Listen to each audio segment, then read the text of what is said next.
Hello, everyone, and welcome to another edition of Space Snacks. It is my pleasure to have a really cool guest today, which is Chris Carberry. Hi, Chris. Hey, thanks for having me on. How are you doing today? I'm doing well, and you? I'm doing pretty good. And so, During your isolation? yes, I am, but I have my space room, so I I feel see that. Well, some of it's not space. I see a propeller there. I suppose that could work on Mars. But right. I actually, that's to symbolize me getting my pilot's license. When I graduated from my PhD, got my PhD, I'd always wanted to fly. And so I decided I would get my pilot's license. well, congratulations on that. I took flying lessons for a number of years, but never actually finished it off. I soloed. I never got to my solo cross countries though. But I tried a number of planes, also did sailplanes for a while, so that was a lot of fun, and I do miss it, but just don't have any time at the moment. Well, nothing like soloing an airplane for the first time, though, huh? Yeah, well, I was flying in Plymouth, Massachusetts, and they used to, but was it Plymouth? Yeah, I'm pretty sure it was Plymouth. And they also had a skydiving school there. And as I'm coming around into final approach, I hear skydivers at 3,000 feet. And of course, skydivers get the right of way. Mhm. But this is my first time soloing, and all of a sudden I have skydivers overhead. I had time to land, but I'm like, yeah, well, I won't say what I said. That would have freaked me out. Woo! I can only Yeah, it imagine. was a little unnerving, and I thinking, great. Yeah, so regardless, there was no problem, but it was just one of those things where it's like the last thing I wanted to hear. So. Oh, so true. So, those of you that are joining us, Chris is the CEO of Explore Mars, and I want to talk to you about that, and also the author of Alcohol in Space. And we definitely need to talk about that. But first of all, tell us a little bit about you and why space. Well, as you mentioned, I'm CEO of Explore Mars, and Explore Mars is a nonprofit that does programs like the Humans to Mars Summit, Achieving Mars workshops, lots of STEM education work with our president Janet Ivey, and more than I probably want to discuss right now. But I got into this interestingly, kind of a different route than a lot of people. My background is in policy and history. And originally, I worked in those areas. I worked as an archivist, working on modern political papers for many years, as well as doing research for books. There was probably like 6 or 7 people writing books on the Kennedy family that I helped do that research for them. So did a lot of research, not just Kennedy's, but a lot of modern political research and policy. And eventually, back in the 90s, um, yeah, I'd always been interested in space, but I never thought I could actually participate in space with my background. Then I started researching again. I read Robert Zubrin's A Case for Mars, a number of other books, etc., and realized that my skills were precisely what the space community needed with policy. It's not the engineering or the scientists that have slowed us down from going back to the moon or onto Mars. It's lack of political consistency. So I jumped in, started off as a volunteer, but eventually it became my full-time job. Prior to Explore Mars, I was executive director of the Mars Society for about 18 months, and then had been volunteer for Mars Society, National Space Society, and many other groups doing policy work. And so, when you're getting into space and Mars, does Mars hold something particular for you versus the moon? Are you a moon person, a Mars person? Are you both? ISS? Well, since I run a group called Explore Mars, one can conclude that I'm biased towards Mars. However, it's kind of funny within the space community. We break off into all these little segments that seem to be always fighting with each other, but those are artificial divisions. It's only because there's limited bandwidth, limited budget. We had all the budget and time, and political support we wanted. Nope, no, but everybody wants to do everything. Yes, of course, we'd like to go back to the moon and we want to go on to Mars and do everything else. But at this particular point in time, we've been working with the lunar community for the last couple of years, trying to find the right way. If we're going to go back to the moon, how can we do this in such a way that it'll also help us get to Mars? Basically, using capabilities that'll feed forward to Mars. So rather than being an obstacle to getting to Mars, it can help us. But Mars certainly is more, I consider a more appealing destination because it has an atmosphere, it has a lot of water. The moon, they found probably some water, but not nearly as much as Mars. And Mars is much more likely here, certainly more likely to have had past or present life. And of course, we can live off the land more efficiently on Mars, we think. So. Oh, so thinking about going to Mars, would you want to go? Well, not on the first missions. If they can speed it up, yeah, maybe a little bit later in life. We'll see. Yeah, I certainly would love to visit, but I'm just not sure if I would necessarily be in line to be on those first missions. Maybe I'm not adventurous enough. I certainly see the need to do it, and I certainly applaud everybody who lines up and wants to go do it, but probably not, at least initially. So hopefully you're not disappointed in that answer. Not at all, because I'm kind of in the same. I personally would rather go to the moon than Mars, just because it's a quicker, easier trip. But I like the idea of Mars, maybe further on in my, like you said, not the first. Yeah, I want to be able to come back, and I want to be able to, you know, um, visit but not stay. Yeah, well, I was always skeptical of the one-way trips to Mars. Eventually, we do need them to happen. We want settlements. We want Yes. civilization on Mars, so people will go there and live, and that'll be the new Yes, civilization. But I totally agree. for the initial missions, you need to be able to come back. You need to also prove that you can live there. This is why I've always been skeptical of some of these plans out there, to just send huge number of people all at once and they'll just automatically start living on Mars and settling. Well, that's pretty optimistic, with that Mars One group or others, they did a lot to boost excitement about Mars. I suspect you'd be more likely to have 100 dead people on Mars when you sent them to Mars, if they got there, because we don't know if they can live off Mars. And you're going to need, for those initial group of people, you're going to need some very specific people with a lot of skills to figure it out. You need those people first to lay the groundwork and build it up over time so we can figure out if we can live there, what it'll take. And so some very people with very specific skills need to go first.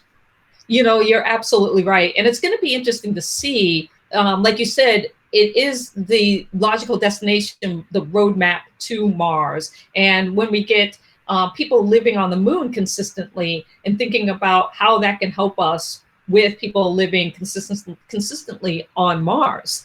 And so I want to digress. Well, first of all, I want to ask you, if you were to go to Mars, what would you want to eat there?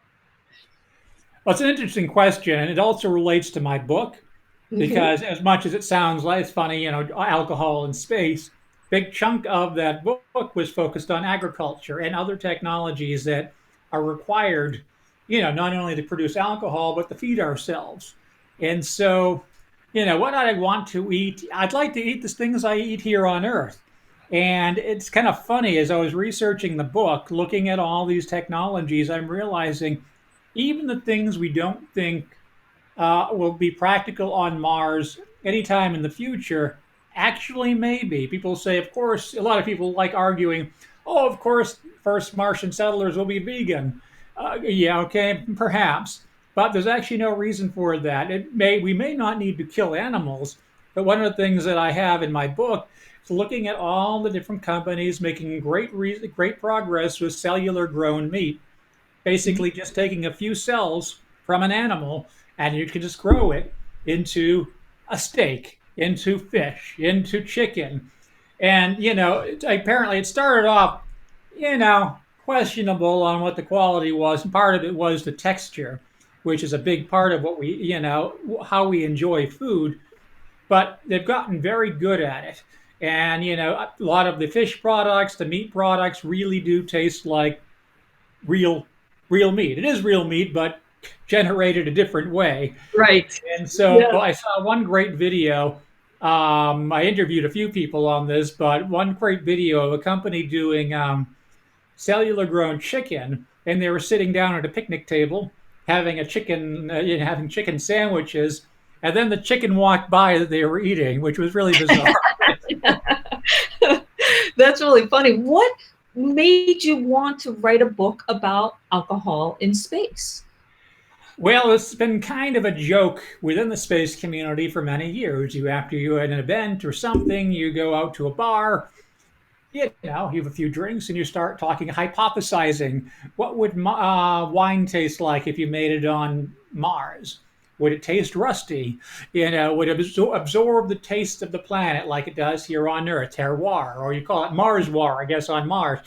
And and so over a few years of occasionally having these silly discussions, I was considering writing an article. But as time went by, I kept running into more and more companies and groups that were really looking at, can we manufacture alcohol in space, or can we consume alcohol in space? And I mean, this wasn't just a group of tiny little, offbeat, fringe people. There were real companies, real alcohol manufacturers, and others who were investing real money. For instance, like back in 2011, Ardbeg, the Scotch whiskey company, sent up the first aging experiment to ISS. Then a few years later, another whiskey company, a Japanese one, Suntory, sent up an experiment. One of their experiments is still aging on ISS. But other companies, like Budweiser, of all companies, has sent 4 barley experiments into space. Currently, some up there right now. And this is great because not only does it help benefit the prospect of a beer in space, or more importantly for me, a scotch, well, not a scotch because it has to be made in Scotland, but, whiskey, it is also a direct investment in agriculture. And so, why companies like Budweiser, Anheuser-Busch, investing in these technologies, these capabilities that are beneficial to their product, they're also making a direct investment in a sustainable human presence in space. So Now, I want to oh, go ahead. No, I want to bring up, and I'm going to show in the stream your book. And I just want to say, I'm going to disappear here for just a second and let you talk about. I want you to talk about, but not give away any spoilers. But what was your big takeaway from researching and doing this book?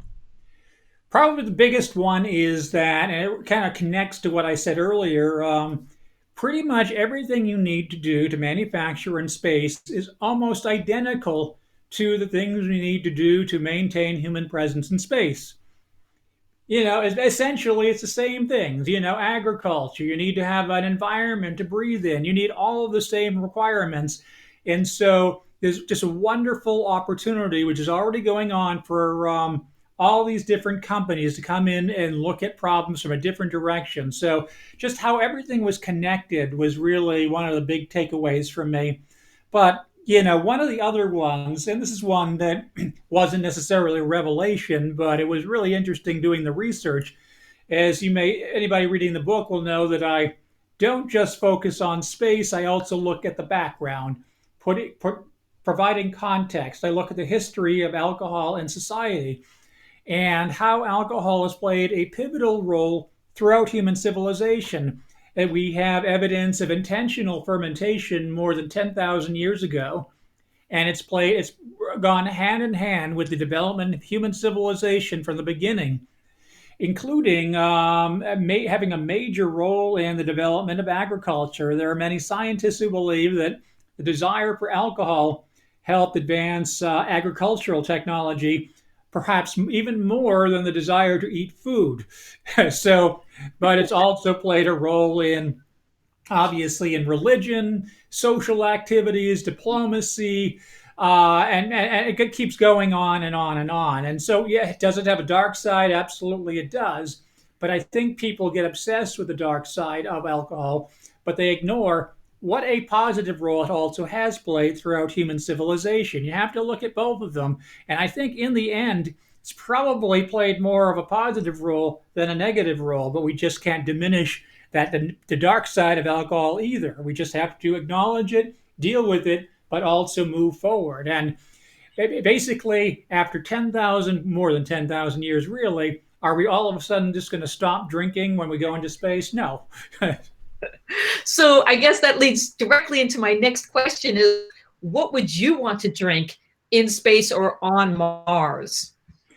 Well, my two favorite drinks of choice are big bold red wines and scotch. I like Ardbeg. Funny story, just digression here.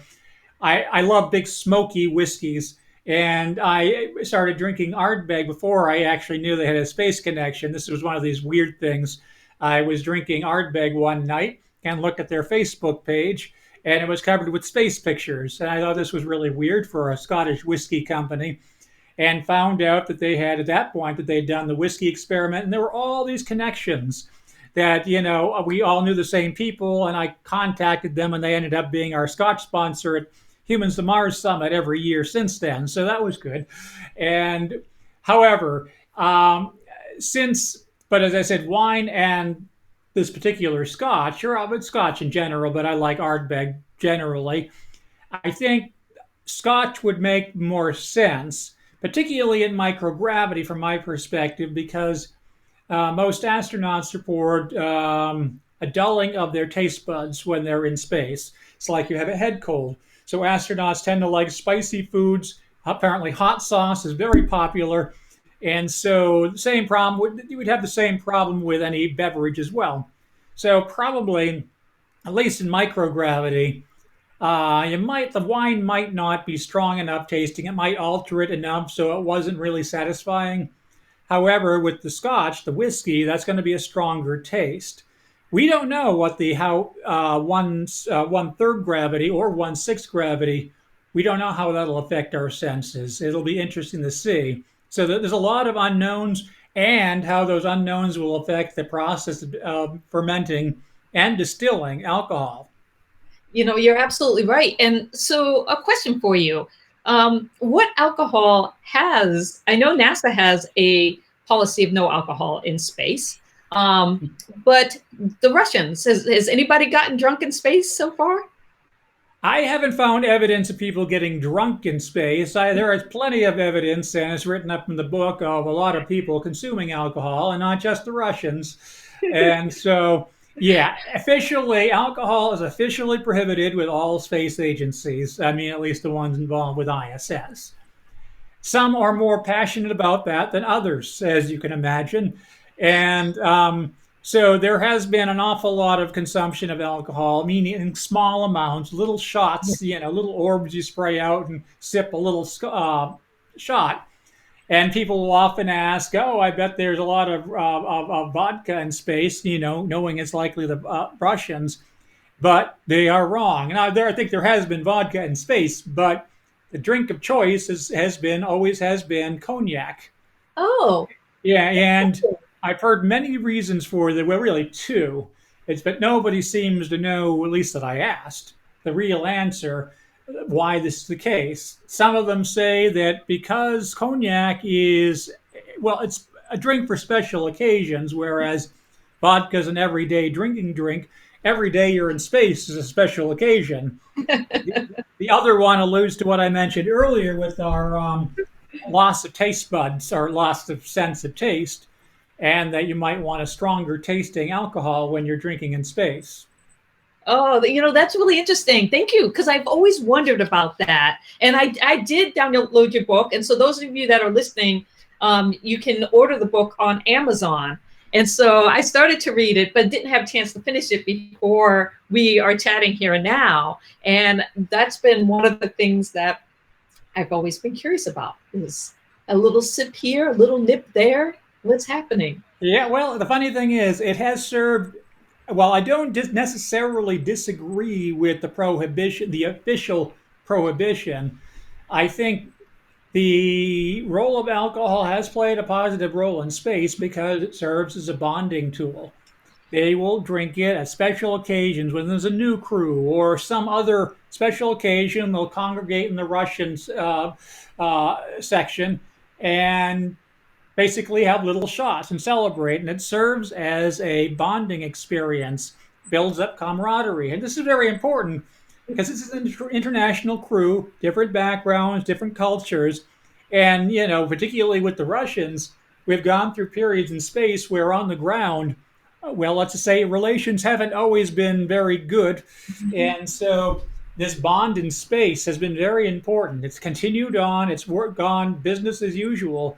And so I think having these traditions in space, you don't want to get inebriated, very true, but a little bit of alcohol once in a while to calm you down or special occasions for bonding, I think is very important. And I think that should continue.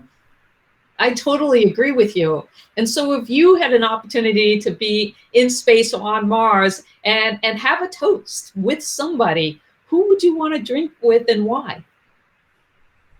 Who would I want to drink with on Mars? That's a good question, and I think I answered this on my Q&A with your questionnaire. I just can't remember who I put in there. Well, I'll tell you, and let's see who you came up with, and then I'll share who you wrote down. All right. Who would I have, on? Because I gave this a lot of thought, and clearly it just went completely out of my mind. I'll remind you that it's an author. It's an author. Well, let's narrow it down. H.G. Wells is who you wrote. Oh, that's right. The reason for that is by coming from an interesting perspective. Somebody who hypothesized about the future, did a remarkable job at predicting things, actually.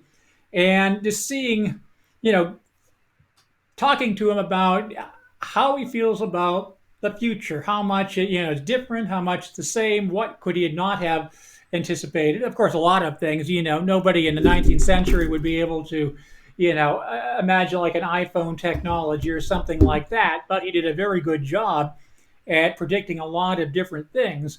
And on his First Man in the Moon, well, they didn't bring beer with them. They were longing for beer. And so, another person would be kind of Jules Verne. He also hypothesized they brought grapevines along in his voyage to the moon to see if they could actually make wine on the surface of the moon. Of course, Jules Verne was French, so that makes sense. So, I think that sort of person, some of those early people in science fiction that, predicted so many things, and just kind of really talk it over with them on, how they feel, what's surprising. Do you feel a connection as a writer? Now you're writing about the future and what you think could potentially happen from not a science fiction standpoint, but based on kind of the technology and where things are going. Have you ever written science fiction? Do you feel like a kindred to the kind of writing that you do now and where you want to go with Mars and exploring Mars? I'm not quite sure. Can you rephrase that? I'm not quite sure. Yeah, I guess because I know your background is in policy and also history, kind of historian, and you're a writer. You've written a lot of things, but you also like science fiction. And so do you feel as the CEO of Explore Mars and thinking about the future of Mars, not necessarily from a science fiction point of view, but as a plausible ways of getting there, ways in which we could potentially have alcohol in space. But have you thought about, I guess what I'm asking is, what role does science fiction play in your writing as a futurist and thinking about exploring Mars?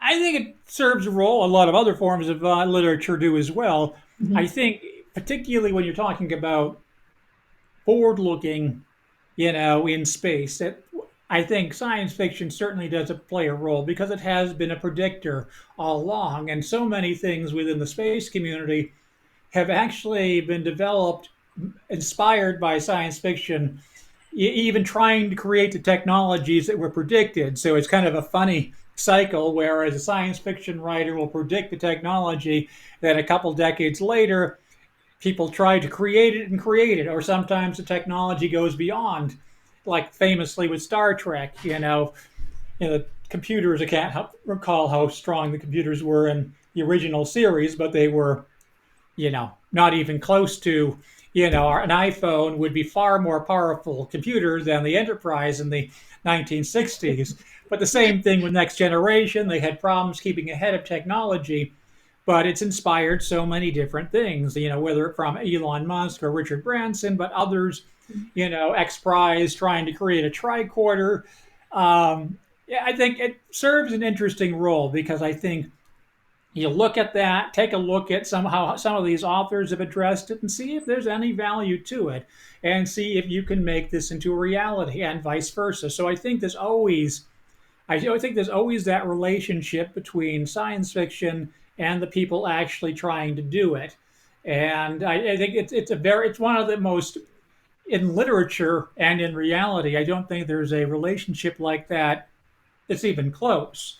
Mhm. There have been certainly literature that talks about social ills or things like that, and it's very valuable. But I think science fiction and that within that role is unique because of the that symbiosis it's had, between the real sciences and the science fiction.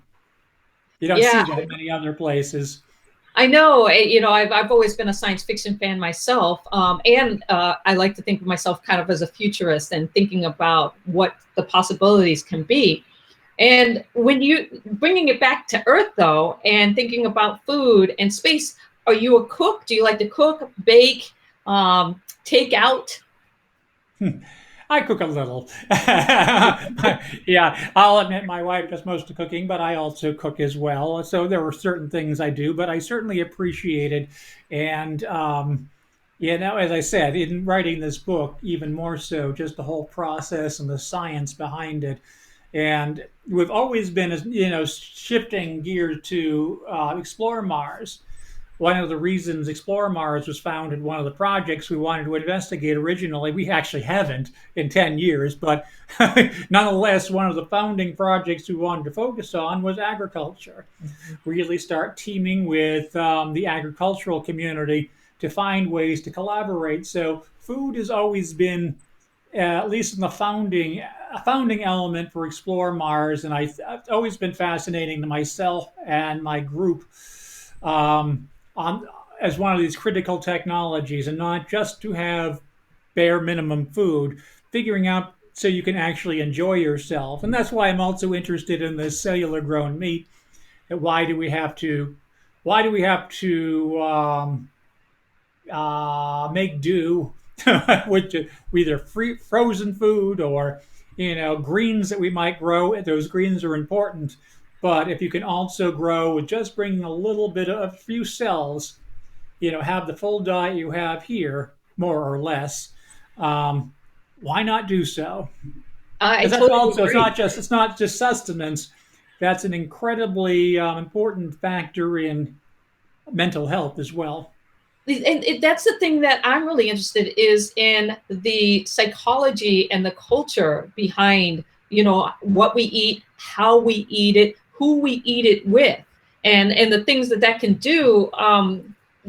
A good meal with people can really change how you interact and bond with them. And so when I'm thinking about you on Mars, drinking uh, either a nice wine, and I know you like cheese also. Yeah, and that's another one because it's not something you generally think of, going to Mars, but it's an important thing to have these foods that people like, even if it's not a large amount of quantity. But if you can have it once in a while to add that element of normalcy, of bonding, I think after if you had to rely on freeze dried food for 3 years, Yeah. you'd go nuts. And Yes, so you need to exactly. find a way to introduce something special. And frankly, I think we should, as we're doing this, allow other cultures to also influence it. This was one of the things I wrote about in the book. yeah, early on when the United States and Russia were just partnering just after the Cold War on the Mir project. And this story largely came from Jeffrey Manver from NanoRacks, who was working in Moscow at the time. It was an interesting conflict between the Russians, the Americans over, as you can imagine, over the role of alcohol, but also the French. And yeah, as you can imagine, the Russians and the French were on one side, the U.S. was on other. And eventually the U.S. won out because we were paying the bills, even though it was a Russian station that's up there. Um, but it really was. It's an important discussion, and we did enforce our particular values, or at least NASA's values, on the international partnership, whereas the French and the Russians and others, saw it as part of their culture, to bring up not only the alcohol, but the food. And so when the French have gone up to ISS or other places, they try to make sure they send good food with them as well. And that's the key is good food, good culture, good camaraderie. It all kind of goes together. Chris, it's been such a pleasure to talk to you. Can you just share how people can follow you and what project you have next? I know you're a big music fan. Yes, I'm writing right now, currently researching a book on the role of music in television and movies, space movies. So, speaking to an awful lot of Hollywood composers and producers, showrunners, others. So, it's kind of fun. And one of the side benefits of it with Explore Mars, we do a weekly webinar as well. So, in a couple of weeks, we will have Jonathan Frakes from Star Trek, director, actor, coming on in a couple of weeks. Because I spoke to him already on. I also spoke to him, interviewed him for the book, the Alcohol and Space book as well. You'll find some quotes from Frakes in there, but he's really passionate about the music of Star Trek and generally scores, musical scores in film in general. So we had a really good discussion the other day, but he will be coming on Explore Mars' webinar in a couple of weeks on the 21st, I believe. But, for that, people can go to exploremars.org, and they can find me there as well. Otherwise, as you mentioned, they can find the book at Amazon. Just search for Alcohol in Space. And I will drop that link in the chat afterwards on my Facebook page. Chris, thank you so much. It's been a real pleasure talking to you today. Well, thanks for having me on. It was a lot of fun. And those listening, thanks. And I will see you next week. Bye, everyone.